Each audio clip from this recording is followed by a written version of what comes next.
Hello, everyone. This is Josiah Go, and I'd like to thank the People Management Association of the Philippines for asking me to give a talk on HR as strategy partner of the CEO.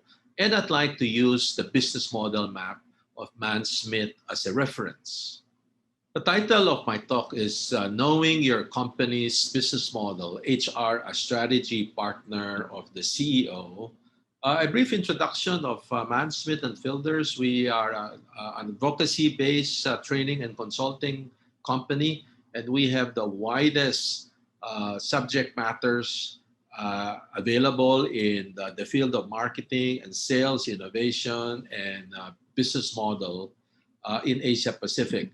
Our job is to help organizations win in the marketplace. And the first thing I'd like to talk about is if you talk about HR as strategy partner of the CEO, and if that is the value proposition, we need to revisit value proposition. What is the value proposition of HR to the CEO? So I did some statistics and I posted and I crowdsourced the background of the CEO of my friends in Facebook. I said, "What's the background of your CEO?" And apparently, 45% said their background is in marketing. 25% shared that the background is in finance. 17% shared that 17% was in operations, 10% in IT. Unfortunately, only 3% in HR. Now, there's something that I'd like to probe further. So I started thinking about, so why is it that HR may not be succeeding in terms of being a strategy partner of the CEO, and the value proposition of HR is not very clear in the organization? And I have some recommendations afterwards. So let's take a look at the value proposition. This is the Mansmith business model map. And there are 11 building blocks. There are 5 blocks on the right, which is your offering model, 6 blocks on the left, which is your operating model. And it's number coded. The way you fill it up is from number 1 to number 2, number 3, and so forth, and so on up to number 11. And the offering model and the operating model will lead to what is called your financial model, which is revenue minus cost, the green side. Yellow plus blue is equal to green. And you have a continuum loop that is telling us that there is no such thing as forever in business model, because consumers change, environment change, so we keep on adapting and changing something in the business model. And the right side is the yellow side is about creating value. The left side is about delivering value. Creating value is done by marketing people.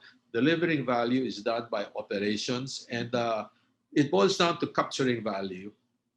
And the person responsible for that is finance. Now, if you look at marketing, is owning creation of value, and different departments are owning a particular task. Create, deliver, capture is very clear, assigned to 3 different tasks. Where is HR? Now, every time I ask HR people, where is HR? HR will tell me we are everywhere. And in marketing principles, if you want to be everywhere, you are nowhere. And that's the reason why I want to talk about the value proposition of HR. It has to be very clear what is the value proposition. To be a strategy partner, you need to position yourself very clearly. Mega Sardines, for example, this is an example of Mega Sardines business model map. And I'm not going to talk about this. I'm not here to promote Mega Sardines. If you're interested to listen to Mega Sardines business model map, you can go to YouTube, type business model channel, go to business model channel. There are various videos that I posted, and you can listen to an 11-minute business model map of Mega Sardine, of Signal TV, and so forth and so on. But essentially, what I'd like to limit my talk now is really about value chain and reconfiguration. And later, I'm going to tell you why it is very important. And so if you look at this, The value proposition has three criteria. So one of the, in terms of the sequence, number two is value proposition. The target market is CEO. The value proposition has three elements that would comprise a good value proposition. The first element is relevance. The second element is uniqueness. The third element is believability. In fact, it's about, you can rub your hands so that you can remember the acronym RUB. So relevance is about pain points. To be strategy partner of the CEO, what's the pain points of the CEO? What keeps him awake in the evening? Is there a wish list, for example? Uniqueness is about your differentiation. But many people commit mistake here because you cannot differentiate yourself unless you are relevant. Relevant precedes uniqueness. You need to be relevant first because even if you are unique, but if you're not relevant, you become uniquely irrelevant. And uniqueness is beyond basic, which means whatever is the most fundamental for HR, it's really about beyond what you know in people's skill, in managing people, managing talent. And the third is about believability, which is really about your personal branding, your track record, and the way you communicate about the value that you put on the table. I'm going to talk about this and come back and give recommendation in terms of relevance, uniqueness, and believability. So what keeps CEO awake at night? There are four major assets. And you can see that it looks like the business issues, based on who succeeds CEOs, the business issues almost always far outweigh the human issues. So if you look at in terms of assets, physical asset, intellectual asset, financial asset far outweigh human asset. So that's something that we will have to look into and start reflecting and say, so why is this so? So is there a positioning problem among HR practitioners? Edwin Bautista, the multi-awarded president and CEO of Union Bank, which is also a multi-awarded bank, said, marketing can no longer be divorced from business model. Disruption can hit you anytime. But guess what? It's not just marketing. HR can no longer be divorced from business model. HR cannot just be expert of people management. HR must understand business model. So should HR role be disrupted as well? Because you have create, deliver, capture, and HR does not really own a single thing in terms of value creation in as far as a business model is concerned. So if you look at this, one of the things that I like to recommend, and I want to go back to the building blocks of value chain and reconfiguration, and look at the building blocks. You can see 11 building blocks. Some business model would have 9 elements. And I'd like to believe that there should be 11 because take a look at value proposition. If you don't put value proposition, then it's not in the conversation in the company. So that means you have to put value chain, very important, the step-by-step sequence in delivering value proposition. Reconfiguration for innovation. Innovation should be part and parcel of everybody's job. It's not a by-the-way thing. We will have to start innovating as a company. But who leads innovation in your company? Many times there is a separate chief innovation officer. Many times it's relatively new. And I'd like to think that there is an opportunity somewhere for HR to start looking at leading innovation effort. So the first thing is value proposition. HR can be the second CEO, not the second chief executive officer, but being the chief execution officer in charge of execution. And execution is really about building capabilities. And there are 3 things, competencies, coordination, and commitment. I'm not here to talk about that. I'm here to talk about the HR value adding role.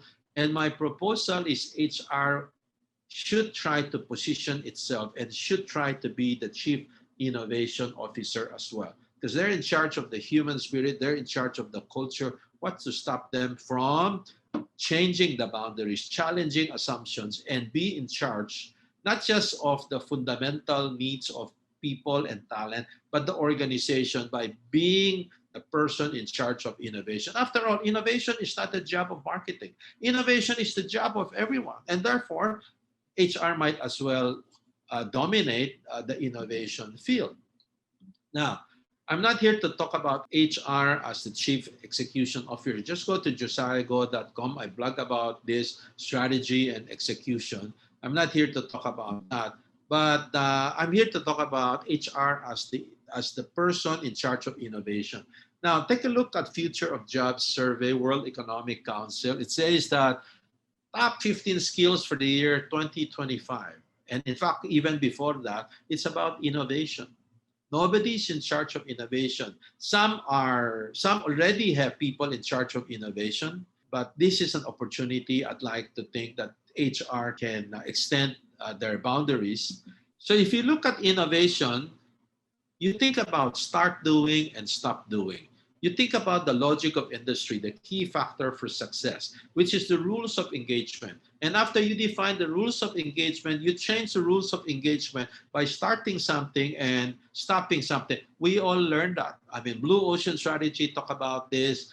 James Collin from Good to Great talk about stop doing. Peter Drucker, even earlier, talk about we have to stop doing certain things. So take a look at Chooks to Go. Chooks to Go is the leading rotisserie chicken in the Philippines. In fact, the market share of Chooks to Go is a lot more than the next few competitors combined. They have 1,700 stores without owning a single farm. They're integrator. But take a look, to sauce-loving Filipinos, they give no sauce. Why? Because they challenge the assumption, why should we give sauce? It's already delicious. And after all, if you look at the Filipinos, when they eat chicken and you go to KFC, you go to Jollibee, they put sauce, not just in the chicken, but a lot of times they put sauce in the rice. Look at Waters Philippines, the leading water purifier in the Philippines.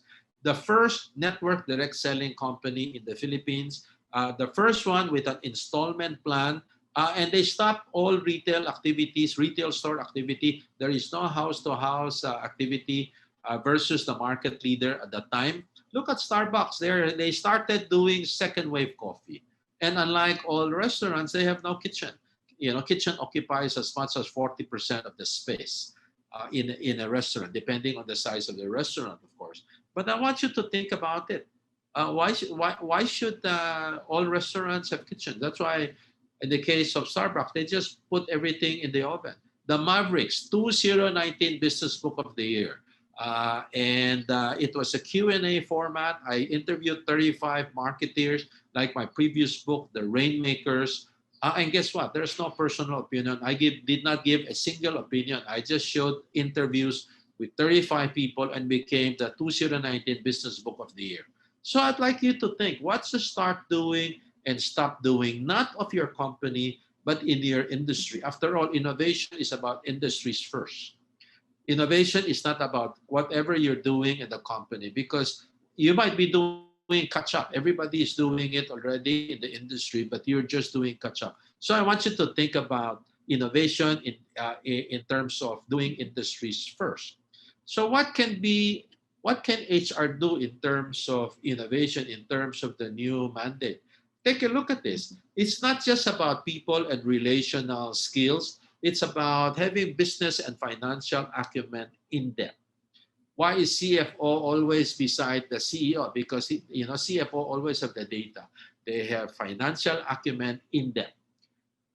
And in terms of the key market, HR can serve the board and top management, not just about caretakers of employees. That's the basic thing. But you need to go, think about uniqueness, think about something else.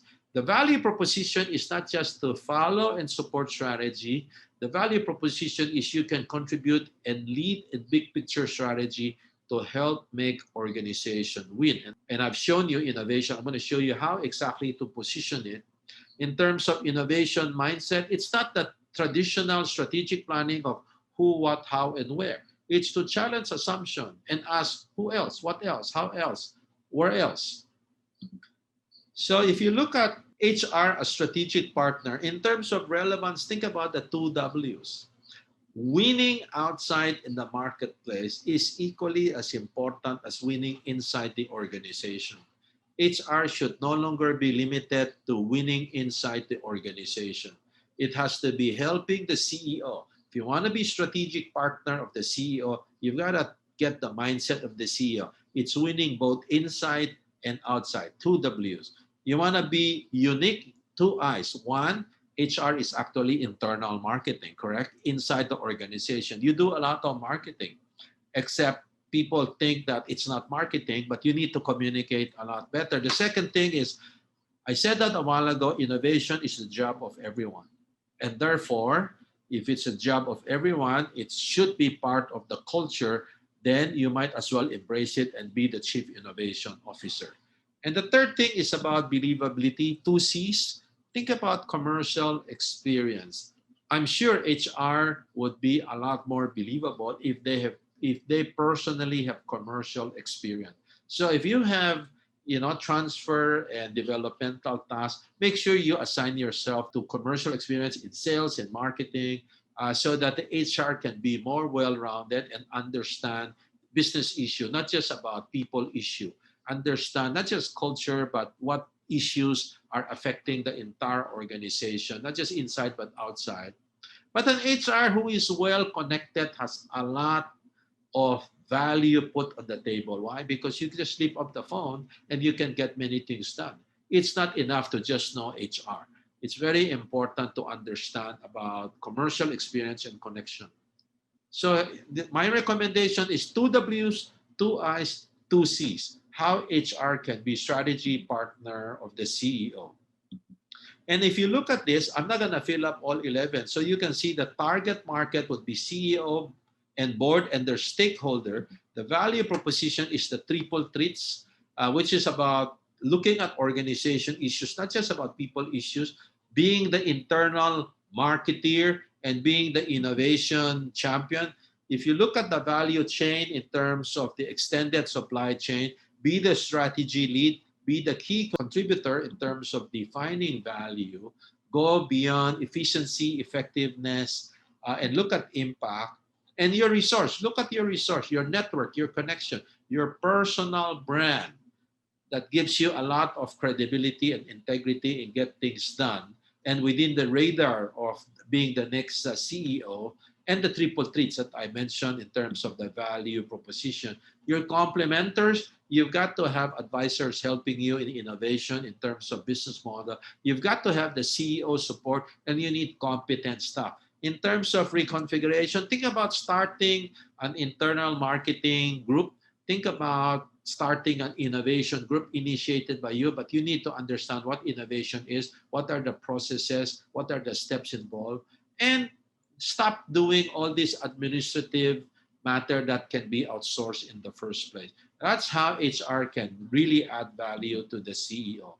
So where is HR now here? HR can now reposition themselves as reinventing value, which is really external focus. Aside from the internal focus, HR can add an external dimension.